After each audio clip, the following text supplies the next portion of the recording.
This is the Fitzy and Whipper with Kate Ritchie podcast. Fitzy and Whipper, welcome to the podcast, guys. Good to have you on board. Massive podcast hit out. Well, that's great. Do you call it a hit out? It is. It's a podcast hit out. Well, I would say it's a clump of information, isn't it? It is. All put into the one pod. Convenient pod. That is spewed out of one's mouth. You could look at it like that. I feel like we regurgitate quite a bit. No, we don't. That's how the birds feed their young, isn't it? Okay. We're not vomiting into the listener's mouth. Yeah, that's what we are. We regurgitate the same stories over and over, and that's what's called a podcast. Edit that bit out. Enjoy the podcast. The Fitzy and Whipper with Kate Ritchie podcast. Let's talk about origins of sayings. I find it fascinating, and there's a new TikTok page that I've struck where they just explain where these words and terms come from. Because we say them all the time, mate. Whether you're beating around the bush or you're feeling under the weather or show us your true colours or bite the bullet. All these things that we say day to day and they roll off your tongue, but you don't actually know where they came from. Where did roll off your tongue come from? You know what I mean? Have you ever thought about that? Dry as a dead dingo's donger? Isn't that one as well? Well, that's more of an Australianism. Where's that from? Has they got an explanation for that one? Yes, a man was thirsty one day and he tripped over a dingo. Was it Burke or Wills? Yes. He was so hungry. One ate the donkey and the other one ate it. Whoa. And said it's as dry as. Let's move on to this one. What about bite the bullet? We mentioned that one before, Fitz. You said, well, that's easy to do. And I said, well, it's not about doing the act. It's about where it came from. Have a listen. During battles, there was no time to administer anesthesias while performing surgeries. Because of that, patients were made to bite down on bullets to distract themselves from the pain. They had to bite the bullet. Wow, I didn't know that. Wouldn't it be easier just to bite down on a piece of wood or something? Yeah, I would have thought so. Instead of metal, you'd be worried about your teeth. Well, of course. And if you bite too hard, would the bullet sort of go off or no? Probably not. You don't get that taste of gunpowder in your mouth. Depends how much it hurts. There's your good distraction. Oh. What about this one? Because everyone's served up the cold shoulder. In the 1800s, when you were no longer welcome at a dinner party, the host might serve you cold meat from pork or beef shoulder. They would give you the cold shoulder. Oh. Yeah, got the cold shoulder, guys. You walk around the office here, you get that everywhere, don't you? I was after a Gallows pie, and I got served the cold shoulder again. It's unbelievable. Well, if that's the best thing that's in there, you'd be happy with that. What about this one? True colours. Well, we've seen his true colours. Have a listen. To confuse their enemies, warships would use multiple flags. However, warfare rules dictated that the ships must show its actual flag before firing. So they had to show their true colours. Oh, this is really interesting. Then got turned into a song. Got true colours in the system there, Jess. Feeling under the weather is another sailing one, Fitz, where if a sailor was feeling ill, they would go beneath the bow, so they were under the front of the boat. People still say it. I can't come into work today because I'm under the weather. Yep, feeling under the weather, guys. Beat around the bush was a hunting term in Britain. So when you were hunting birds, you would beat the bush. You would actually beat the ground so that you would scare the birds out of the bush. So you would beat the bush. What? Well, that beat around the bush. Wasn't that also the campaign to beat George Bush, wasn't it, when he was in power? I think it might have been. Proof is in the pudding is another one. Don't worry about how it tastes. Eat it first. You'll find the proof is in the pudding. Man. So where's that from? Give us more explanation on that one. So where's the pudding from? No, the pudding is from the UK. It's an old term again, but they were talking about, forget about the appearance of the pudding in a pudding tasting competition. Yeah. You eat the pudding and then tell me what you think. Proof is in the pudding. Great. Jeez. This is crazy. Got it in the bag is another one, guys. Oh, hang on a minute. Let's go with Justine. Justine's got one. Hi, Justine. Hi there. What's yours? Well, you've probably heard of freezing the balls off a brass monkey. Yes, yeah. Yeah. Well, you would think it's about a brass monkey's balls being cold, but it's actually in the wartime. When they were feeding the cannons, the runner was called a monkey. Yeah. I don't know why that is. That's probably another question to be answered. But they put the cannonballs on. Yeah. But when it got really cold, the steel would contract on the runner and pop the cannonballs out off the runner, hence freezing the balls off the brass monkey. Wow. Oh, jeez. There you go. Justine. That is amazing. Justine, you're in the running. Revelation. Yeah, you're in the running for 10K a day in May. Well done. Terry on the Central Coast, you got one too, Tez. What's your saying? Yeah, it's flat out like a lizard drinking. Where's that from, Terry? Basically working... I believe that it's the lizards exerting themselves so much drinking that, you're actually exerting the same sort of energy. Terry, I mean, you've had a crack at it. I mean, if you... Terry, we appreciate you calling with a saying. I think Terry was flat out like a lizard drinking trying to find an answer. Oh, my God, your tongue was working overtime. Nothing beats a cosy winter getaway. Or escaping to a tropical paradise. If you're thinking about an early winter escape, whatif.com has just the place. Check out great accommodation deals across Australia on the What If app. What if? It's Aussie for travel. Got a couple of stories for you, celebrity stories, really. A couple of celebrities talking about, what they think about stuff, which I guess is what they have to do when they're... Partly the job if you're not doing a movie. Tell us about stuff. Yeah, but the first story is Emma Watson, of course, Harry Potter fame. She's done loads of other things.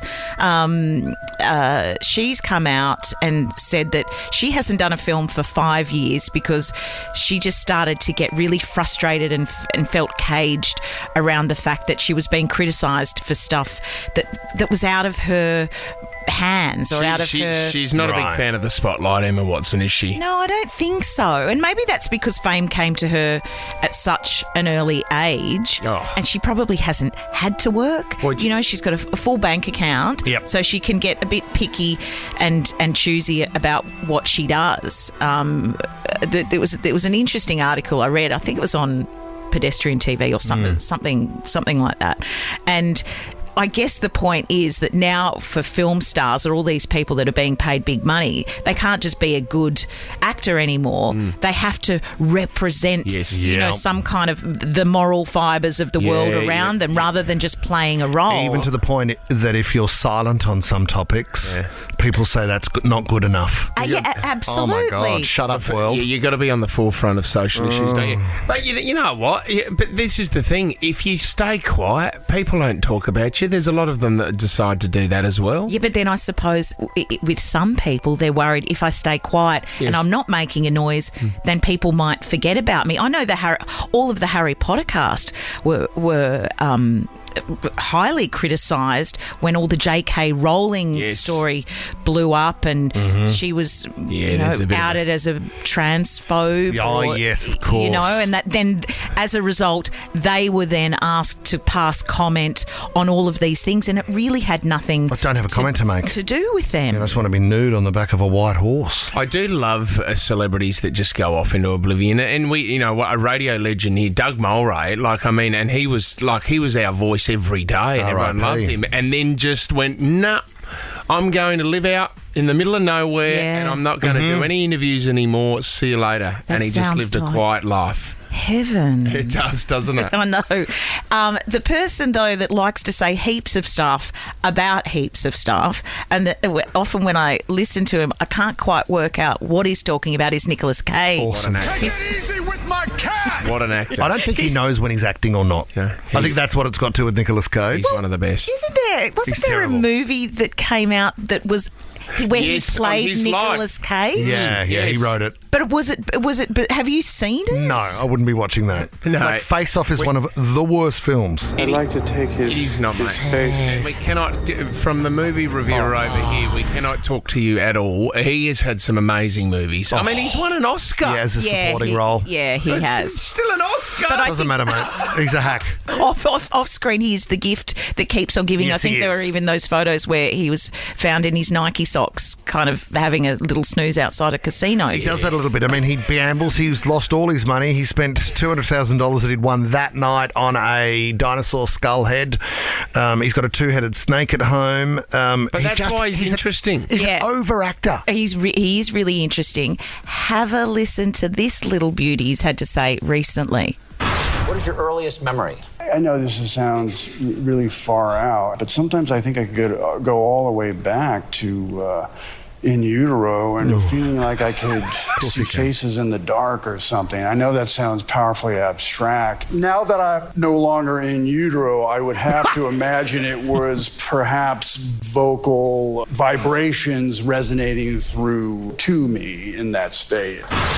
Sounded like he set up the question as well.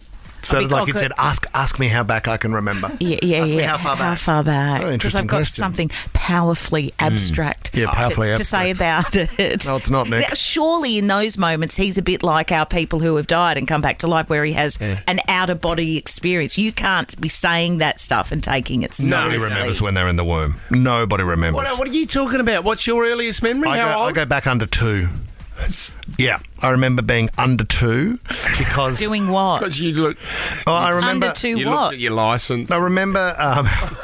I remember a stained glass window that was on a door. I remember Mum shutting the door when she was on the phone. I remember the hallway. And I only say this because I know we lived in this house and then we moved by the time I was 2. Do you remember this from photographs, though? No. Because I think that's what... We don't have photos of the hallway. Is that how old you are? Yeah. Huh? Hey, It's like, photos. they used to sketch back then. You can be our little Nicolas Cage. I'm not Nicolas It Cage. certainly is without Take it easy trying. with my car. The Fitzy and Whipper with Kate Ritchie podcast.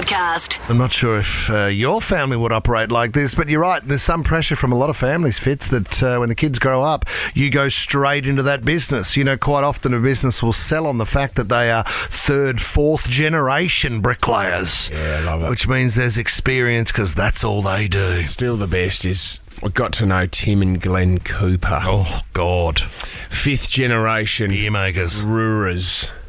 You're born into a brewery. Yeah, wouldn't and be one bad. of the best in Australia. Mm-hmm. Oh, it's not bad. Hops into it, son. There is a bit of pressure on it, though, I suppose, because you got to continue it. You gotta make it work, What yeah. if you don't want to be a part of the brewery? Get out of the family. Do you leave the business or the family? Do you just sell your shares off and off you go? Well, wouldn't be bad, especially out of that place.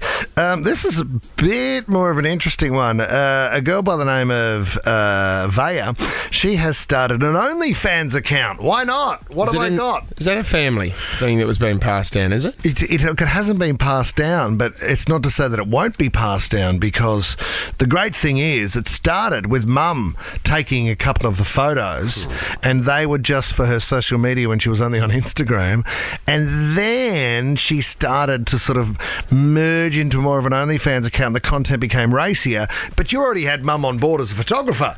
So Mum is able to help out with capturing the content. Then the brother decided to help out because there was some success coming to the tune of $30,000 a month. Oh. So she must just be, what do you think, active wear, I would say, just going for walks. Yes. Maybe she does pieces on the environment. I'm not sure what else she could be doing. Jumping on a trampoline. That's different. Maybe in a hot tub. Who knows? Working out in the hot Has anyone done that yet? What, naked? That's not... You could do that. You start up an OnlyFans account, top off just jumping on a trampoline. Didn't they do that at the end of the Man Show? Man Show. Oh, they did too, didn't Just girls jumping on trampolines. That's right. We're going to finish the show with girls in bikinis jumping on trampolines. That's right. Which Yes. I found sexist. Which was Jimmy Kimmel? Yeah. I was disgusted by that. Didn't That date was well, also- did it? They also did another segment. They did 100 shots in 100 minutes, and then they would interview someone. That's right. Oh, my God. Imagine doing that these days. I used to watch it and I'd turn it off just before the trampoline part. Anyway, so the brother then stepped in. You were caught under the trampoline a couple of times. He started helping out with lighting. The brother saw the $30,000 coming in a month and went, well, I can do some lighting if you'd like. Yeah. So they're trying to make this more and more professional for Vaya, which is very exciting. Hang on a minute. And who's this? Dad's arrived. Oh, no. He said I can handle admin and personal requests. Wow, it's a full team. So the whole family is in helping Vaya with her OnlyFans page. But can I just point out too, with OnlyFans, there's the content that you create. So it might be, Frizzy's on the balcony in his undies. Yeah. But then you do take personal requests for even more money. So someone might write, I would love to see Rizzy on the balcony, right? Rizzy? Yeah, Rizzo. For Rizzo in his underpants. Yeah. I don't know, with a pineapple down his pants. Yeah. So Could I put in a request? I'd like to see Whipper jump off the balcony. The Fitzy and Whipper with Kate Ritchie podcast. The coronation is Saturday night, and this is beautiful, guys.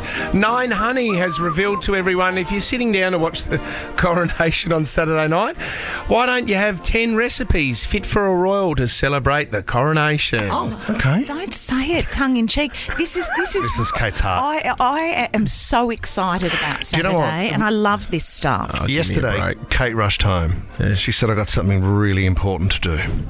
She's come in this morning and she said, yes, I got it. Double denim? Yes, no, not the double denim outfit. That's been dragged in. I like double denim, and not everyone can pull it off. No, it looks good. I don't think the triple with the denim hat goes well with Kate, to be honest with you. Who am I? Britney Spears. What did you buy yesterday? Well, do you know what? It wasn't my first choice. I'm trying to get coronation memorabilia, and I'm not there. So what I would normally do is, go to Fortnum and Mason or Harrods and wander into the souvenir hall.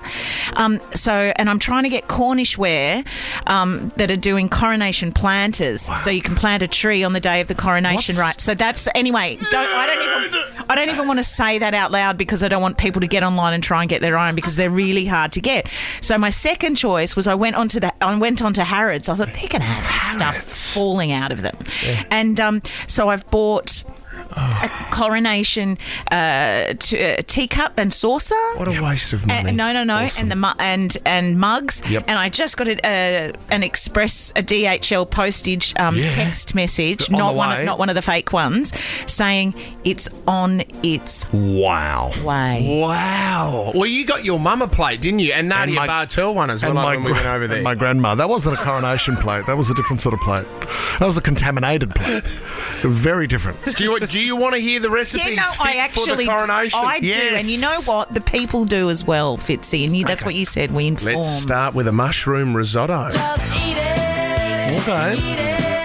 So this is apparently the king loves the wild mushrooms that he has on the property. I love a mushroom risotto. And former royal chef Darren McGrady said that he every now and then likes to go out there and he picks the most amazing porcini mushrooms and brings them back for his own risotto. Wow, that's good. He's doing his own thing. He's not picking his own mushrooms. Mate, he would. He's into gardening. He's foraging. He's into that stuff. He's a green guy. What about coronation quiche? Eat it. Do you know what came out of my printer last night? What? The printed up recipe for the coronation quiche. Did you really? I'm making it this afternoon. Yeah, but you know what the issue is? They've run out of eggs in the UK. So they've told everybody to go and make the coronation quiche, and then there's an egg shortage. All the chickens are dead. It's a delicious tart made from spinach, broad beans, and tarragon. Then you've got like the feather light sponge cake. Okay, we get it. Yep. I mean, that was Queen Victoria's favourite. Just a classic British sponge, light, fluffy cake. Yum. But like you said, you need plenty of eggs for that one. The Queen also liked her own coronation chicken. Now, that's like an hors d'oeuvre there, isn't it? God, the bit in the middle looks a bit... It had a cold curry salad made with chicken, onion, carrot, celery and curry sauce. Yeah, I think when you go to the UK and you know when you get the spuds, the baked potatoes, one of the big flavours to have on that is coronation chicken. Yeah. I didn't know that was in, not memory of. Yeah, sure. She's only recently celebration of. So are we meant to cook all these things, or are they being served at the official duty? No. This is what you can do. This is exotic. Have a listen to this one. How do I pronounce that, Tom? Tom. Can you tell everyone how to... It's very hard, but how do I pronounce that? Durkin? Roast chicken. Wow. So in 2012, listen to this quote. Kate Middleton, an avid cook, said that she enjoys making roast chicken for William as a special treat sometimes. You laugh, but that's my wife. If you were a chook in the UK, you'd be freaking out this week. You'd be bloody nervous. Mate, she's going down to Woolies and getting a tradies handbag and bringing it home. No, that's she's what not. She's doing. I mean, roast chicken done at home is my wife's best trick. And this, okay, Kate, why don't you do this one? And mate, why don't you make these and you can bring them in? But this is apparently Charles curried egg salad wraps. Do you think you want to be around Charles when he's had one of those?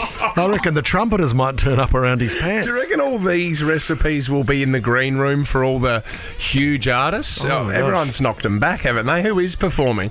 Katy Perry and Lionel Richie. Oh, yes, we've seen Lionel on the TV. Lionel being good. Do they get paid? No, it's an invitation. It's an honour. It's like the Super Bowl. The Super Bowl. There and must the be some King's other Cross. guests. So Harry knocked it back, Ed knocked it back, Adele knocked it back, Elton knocked it back. Elton Robbie knocked it back. No one wants to Well, they're be all involved. busy. Yeah, they all knocked it I back. didn't know And that. they're close with Harry. So What about Kylie? She knocked it back. Kylie. Where's Paul McCartney? He doesn't want to do it. Andrea Bocelli is performing. Andrea Bocelli. Oh, where's James Corden? Take that. He rocked up to the wrong place. James isn't there, is he? No, he's not there. What did you Guys, are you ready? He started singing and he was in a different country. Okay. Anyway, you know what? I'm excited. I'm a fan. So am I'm I. into it. I don't care how daggy it is. I'm getting on board. Yeah, love to see you bunting. Well, can't wait to try my curried egg salad wraps. Yeah, laugh now. You're listening to the Fitzy and Whipper with Kate Ritchie podcast. I still dream. For me to get comfortable in bed at night, I still dream of how I'm running away from people after me and how comfortable I feel when I find a hiding spot. I've told you this before, haven't I? So what, when you're falling asleep, you Yes. picture yourself running? So I can imagine myself finding a really good hiding spot, and it's either the police or it could be someone that's after me and they come looking for me. I can hear them outside, but I know in my mind that they can't find me because I've got the best hiding spot ever. Wouldn't it be more relaxing to get to sleep if you start running, then look behind you and realise no one's chasing you? Then you go, cool. I mean, I that don't need would. to hide. But it is. I feel so Hey, comfy. what is it? I found a hiding spot. Where would you go? Like, if the cops were after you, right? I mean, they'd probably catch you in 100 metres. But if you did have a bit of pace behind your whip, where would you go? Would you be jumping fences? Yeah, I'd be into hopping people's yards. I'd be hopping fences, into dog kennels, under the house, into the attic, that kind of gear. Let's go to Nottinghamshire. This is over in the UK, and a notorious shoplifter. Well, this is really interesting because he just loves his hair so much that he stole 16 bottles of hair products from a store. Now, the store owner chased him out, didn't catch him, rang the cops. The cops are looking for him. Cops have come down the road and they've noticed him straight away, and he's seen the cops and quickly ducked into a hair salon. Okay. So he's gone to the hairdressers and made out he was sitting there getting a haircut. Cops have come in and gone, mate, what are you doing? And he said, I'm just waiting here for a haircut. I'm not doing anything wrong at all. And they said, well, first of all, we want to check out your bag to see if there's any stolen goods in there. Second of all, you're completely bald. I'm going to get my bum done. I'm going to get my moustache done. He's stolen hair products and try to get away by going into a hair salon completely bald. Well, do you know what? I mean, the hair products must be worth a lot of money because he hasn't stolen them to use them. It might be some Moroccan oil, which I know Tom uses, or Frizz de Smiths to sort of straighten out that wild, middle-aged, aging woman look you have. Criminals as well. You know, there's an art to it, and they talk about 10,000 hours. If you do something well enough for a long time, you become really good at it. Yeah, you master. There was a kid at our school who used to get into trouble all the time, but how quickly, when the police... I remember the police come onto our school bus one day, because he used to tag the school bus. Right. But how quickly he could come up with fake names and addresses. Yeah, right. And give them details...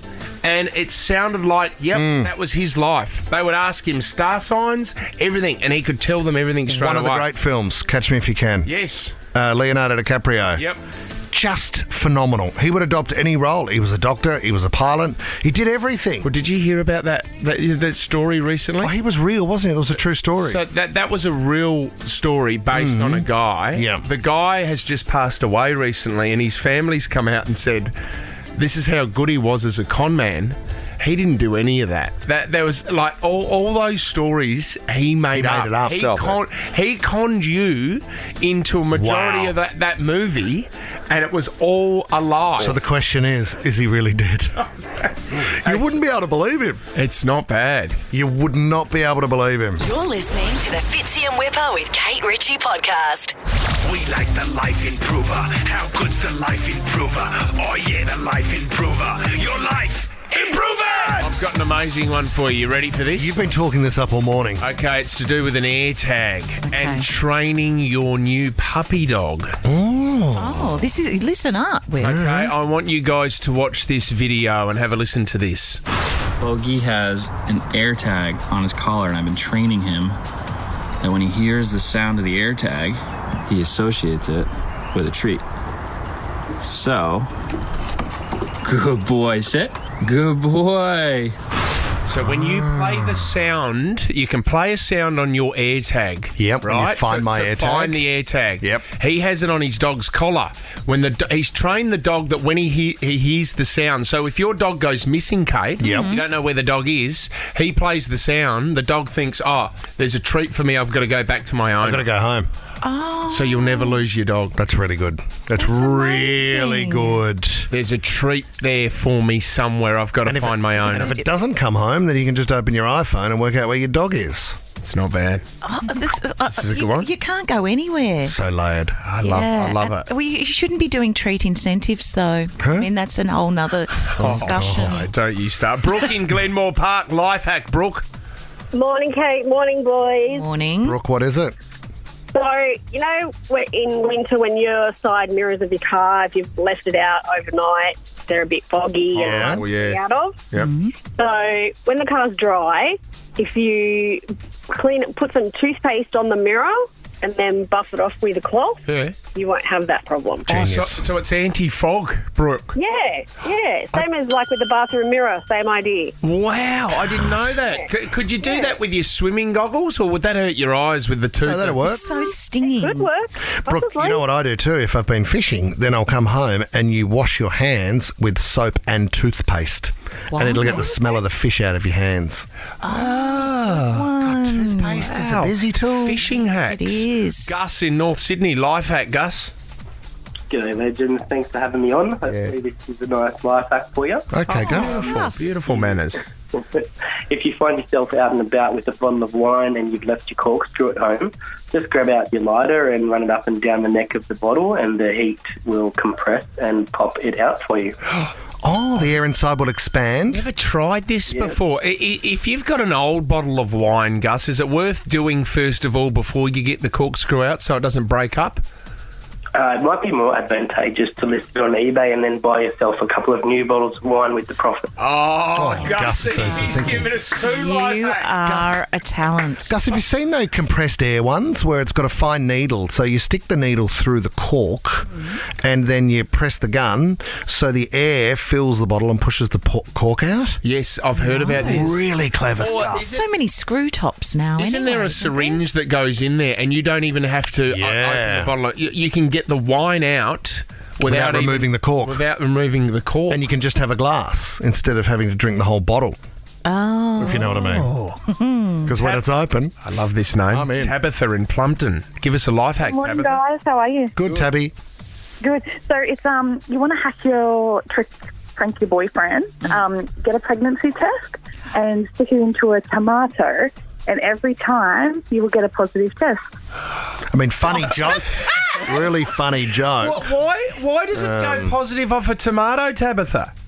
I couldn't tell you. Maybe the acid in the juices. Yeah, acidity Tommy, or something you like want that. But what? But Yeah, we're just Really? looking for why this do you one. do that to a cranky boyfriend?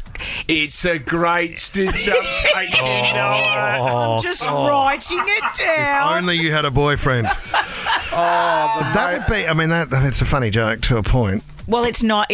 I don't know if it is. I mean, I don't want to discourage Tabitha's life hack, but I think it's very poor form. Well, the only other way you can do it too, if he doesn't want kids and you want to break up with him, you can go, look, I'm having a baby, but then he's gone. Oh, how does he run out? There he goes. See you later. So skilled you are. Olivia in Windsor, life hack, Liv. Hi. Hi. Hi, Liv. So when you wake up and your hair's all messy, you're having a bad hair day, just get some dental floss and run it over the top of your hair, and it will stick all the flyaways down. Oh. Okay, have you done this before, dental floss? Well, no. For your flyaways? I don't really have frizzy hair. Well, come and if over I here, do, I've got I do some this. No. Do you know that you might make sure it's new floss too? You don't want to use it the night before and you've just had steak and there's a bit of beef left on I it. wonder if those little, I use the things that tiny little toothbrushes Yes. go between your teeth. Maybe you could use that as a comb as well. Eric in Bankstown, last life hack. What you got, Eric? Howdy, guys. How you doing? Good, Eric. Oh, this is a bit cheeky. So, to get Tinder right, Facebook Marketplace is where it's at.